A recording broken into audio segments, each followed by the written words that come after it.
Welcome back, everyone, for another deep dive. We're going to be jumping into, something I know a lot of you have been hearing about in the news lately. AI. Yeah, AI.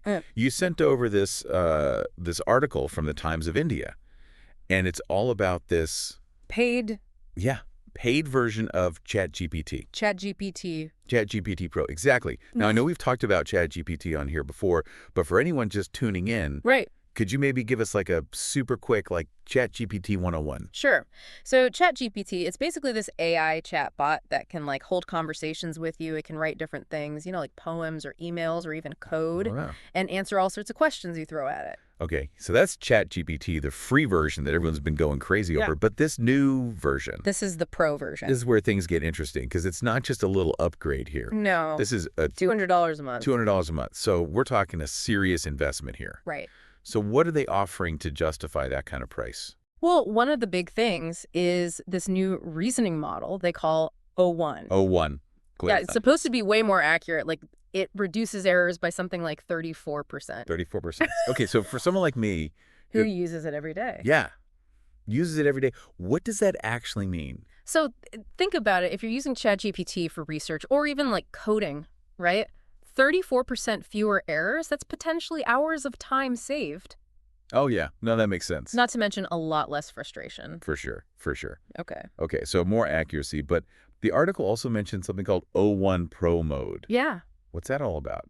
So basically, it's like unlocking the full potential of O1, Yeah. It's designed for super complex tasks, Okay. especially in fields like data science or law. I see. But get this. Yeah. O1 was actually able to solve like 83% of the problems on the International Mathematics Olympiad qualifying exam. Wait, the qualifying exam? Yeah. That one. The one that's like notoriously difficult. That's the one. Right. So it really makes you think like, are we seeing AI actually start to like reason like humans? Yeah, it's really starting to feel like it. Yeah. So we've got the improved accuracy, this pro mode thing, and on top of that, they're also giving pro subscribers unlimited access to GPT-4o and advanced voice mode. That's right. But, I mean, let's be real here. $200 a month, that's not exactly pocket change. No. Who do you think is really going to be willing to shell out that kind of money? Well, I think OpenAI is going after what you might call power users. Power users. Yeah, professionals in those data-heavy fields. The ones who need the absolute best tools available. Okay, so we're talking Like data scientists, financial analysts. Yeah. Lawyers, even. I mean, for someone like a lawyer sifting through mountains of legal documents, the time saved and the increased accuracy could definitely be worth the investment. Makes sense. Makes sense. Yeah. But it does seem like OpenAI is at least somewhat aware that this could create a bit of a A divide. digital divide. Yeah, like an AI haves and have-nots situation. Right. So they're launching this grant program offering 10 free pro subscriptions to medical researchers. Yeah, I saw that. That's really interesting. So what do you make of that? Like, how do you see that playing out? Well, I mean, think about the potential impact on medical research if researchers have access to this kind of advanced AI. Yeah. You could be looking at faster analysis of patient data, more efficient drug development, maybe even personalized treatment plans. So is this OpenAI being like genuinely altruistic, or is this more of a strategic PR move? It could be a bit of both, right? I mean, on the one hand, they get to demonstrate a commitment to social good. Right. But on the other hand, it's also a really smart way to showcase the potential of their technology in like a really critical field. Definitely a win-win for OpenAI and the research community. Exactly. Okay, so we've got this premium version of ChatGPT hitting the market, but the article also mentions that the competition is heating up. Oh, yeah. Tell me about this Grok AI that's starting to make some noise. So Grok is being developed by Elon Musk's XAI. Elon Musk's XAI. Right, and it's being positioned as this like more humorous and irreverent. Humor. Yeah, kind of like a sassy alternative to ChatGPT. Okay, I kind of like the sound of that. Right. And one of the big differences is that it's directly integrated with the X platform, what used to be Twitter. Oh, so it's tapping into like the real-time stream of information from X. Exactly. So while ChatGPT is relying on this massive but like static data set, Right. Grok has this constant feed of up-to-the-minute data, so it's got this real-time understanding of events and trends. That's fascinating. It'll be really interesting to see how that shapes its responses, and how it interacts with users compared to ChatGPT. Yeah, and here's where things get really interesting. Grok is available for free to all X Premium Plus subscribers. Wow. which is a pretty bold move considering, ChatGPT Pro's $200 a month price tag. Yeah, definitely a different strategy. Do you think this signals like a shift towards a more open and accessible AI landscape?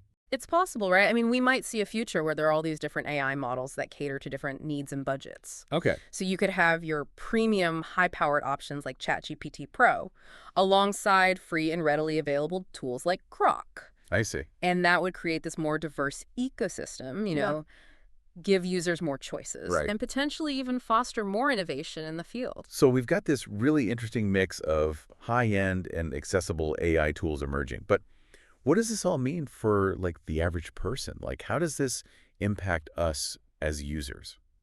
Well, for one, it gives us options, right? Yeah. We can choose the tool that best fits our needs, whether that's a powerful paid model like ChatGPT Pro Mhm. or a free option like Grok.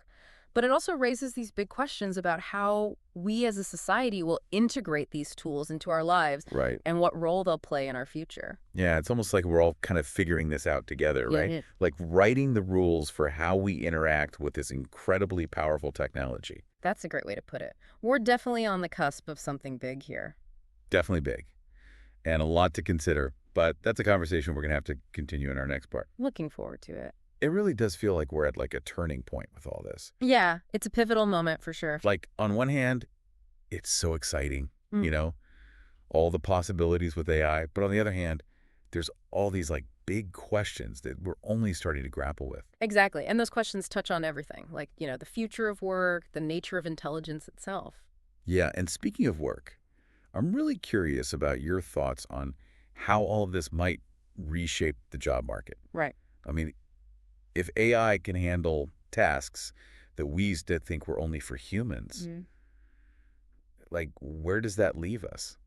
Well, it's a question that a lot of people are worried about, understandably. Yeah. Some experts think that AI will basically automate some jobs out of existence, Mm. while others see it as creating new opportunities. Okay. Honestly, it's probably going to be a bit of both. Yes. Some roles will definitely disappear, but I think new jobs will emerge in fields related to AI, like development, implementation, management, that sort of thing.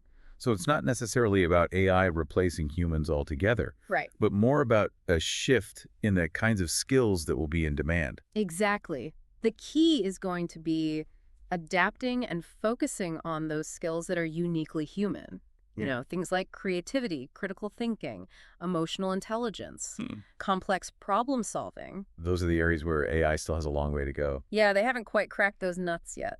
And it makes me think about how education might need to evolve too. Oh, absolutely. We've traditionally focused on things like memorization and standardized tests. Rote learning. Exactly. Hmm. But are those skills really going to be relevant in a world where AI can access and process information so much faster than we can? I think education really needs to shift towards fostering those skills. We were just talking about, critical thinking, creativity, adaptability. We need to prepare students not just to work alongside AI, but to actually understand how it works, how to interpret its outputs, and how to use it ethically and responsibly. So it's almost like moving beyond just using AI as a tool Right. and towards a deeper understanding of like its capabilities and its limits. Yeah. Some people are calling it AI literacy. AI literacy. Basically, the ability to navigate this increasingly AI-driven world with confidence, and discernment. I like that AI literacy. It seems like the big takeaway here is that AI is a powerful tool, no doubt, but its impact really comes down to how we choose to use it. Absolutely. It's on us to make sure it benefits humanity, as a whole. I agree completely. And that's going to require a multifaceted approach. We need thoughtful regulations, ethical guidelines, constant dialogue in education. It's not a simple task, but it's one that we need to tackle together. And speaking of navigating this whole complex landscape, I wanted to go back to that contrast we were talking about earlier. With ChatGPT Pro and Grok. Exactly. On the Yeah. one hand, you've got this premium, high-powered model Yeah. with a pretty hefty price tag. Yeah. And then on the other hand, you've got this free, readily available tool that's this, more playful, even humorous vibe. Right. It's a very different approach. What do you think about those two different paths? Yeah. How they're approaching AI development? It's really fascinating to see how different companies are thinking about this, ChatGPT Pro seems to be going after that professional enterprise level market, while Grok seems to be aiming for more accessibility, like integrating into everyday life. Right. It'll be interesting to see which approach resonates more with users and how these models kind of evolve over time. Do you think this difference in approach maybe reflects like a bigger debate about how AI should be developed and accessed? I think it definitely speaks to the different philosophies at play here. Right. Some believe that AI should be carefully controlled and only available to experts and institutions, Right. while others are pushing for wider access, democratization of the technology. Hmm. There are valid arguments on both sides, and honestly, I think the best way forward is probably going to involve finding a balance. A balance between responsible development and making sure it benefits everyone. Exactly. And finding that balance is going to require, ongoing discussion, collaboration, and a willingness to adapt as the technology keeps changing. This has been so insightful. Glad to hear it. As we wrap up this part of our deep dive, I want to leave our listeners with something to think about. Okay. We've talked a lot about the technical side of AI, but I'm curious about what you think the bigger implications are for how we understand intelligence itself. Oh, that's a big one. I mean, if a machine can solve problems that we used to consider uniquely human. Right, like the Olympiad problem. Exactly. Does that change how we define intelligence? Yeah. And what does it mean for the future of humanity? These are big questions and there's no easy answers. Those are the best kind, though. They really are. But they're definitely worth pondering as we enter this uncharted territory. I couldn't agree more. The emergence of AI is definitely making us rethink some of our most fundamental ideas about what it means to be human and, what makes us unique. And maybe that re-examination in itself is one of the most significant things about AI. It's true. It's forcing us to think bigger, to question our assumptions, and to explore, new ways of understanding the world and our place in it. It's a lot to think about, isn't it? Yeah, it really is. And going back to that article you sent over from the Times of India, Right. it really highlights those two different approaches with ChatGPT Pro and Grok. Mm-hmm. On one side, you've got this super sophisticated, specialized tool with a price tag to match. Yeah. And then on the other side, you've got this free option that's aiming for a much wider audience Right. and even seems to be incorporating humor into its interactions, which I think is interesting. Yeah, definitely a different vibe. It's like two different visions of what AI can be. Yeah. I think that contrast really speaks to the debate about how we integrate AI into society. Like, should it be primarily for experts and specialists, or should it be something that anyone can use in their everyday lives? It's a good question, and I'm not sure there's an easy answer. Yeah, it's going to be interesting to see how it all shakes out. But I think it's important to remember that no matter how sophisticated it gets, AI is ultimately a tool. At the end of the day. And like any tool, it can be used for good or bad. That's a crucial point. The technology itself is neutral, Right. but its impact depends entirely on us, on how we choose to use it. That's why all those conversations we were having earlier about ethics. Right, responsible development. Exactly. They're so important. Yeah, we need to make sure AI is aligned with human values, that it's used to benefit society as a whole. So it's not just about the technical advancements, No. but also about the ethical framework. Exactly. We need to be thinking about the unintended consequences, Hmm. and developing safeguards, things like addressing bias in algorithms, Right. ensuring transparency and accountability, protecting privacy and individual rights. It feels like a lot of this comes down to education, Oh, absolutely. Education and awareness. not just for developers and policymakers, but for everyone. Yeah, the more people understand about AI, its capabilities, its limitations, the better equipped we'll all be to navigate this new landscape responsibly. Well said. So as we wrap up this deep dive into the world of AI, I want to leave our listeners with one final thought. Okay. We've explored all the technical stuff, Mhm. the impact on work and education, the ethical considerations, but maybe the most important question of all is, What's that? what role do you want AI to play in your life? Hmm. How do you see this technology shaping the future?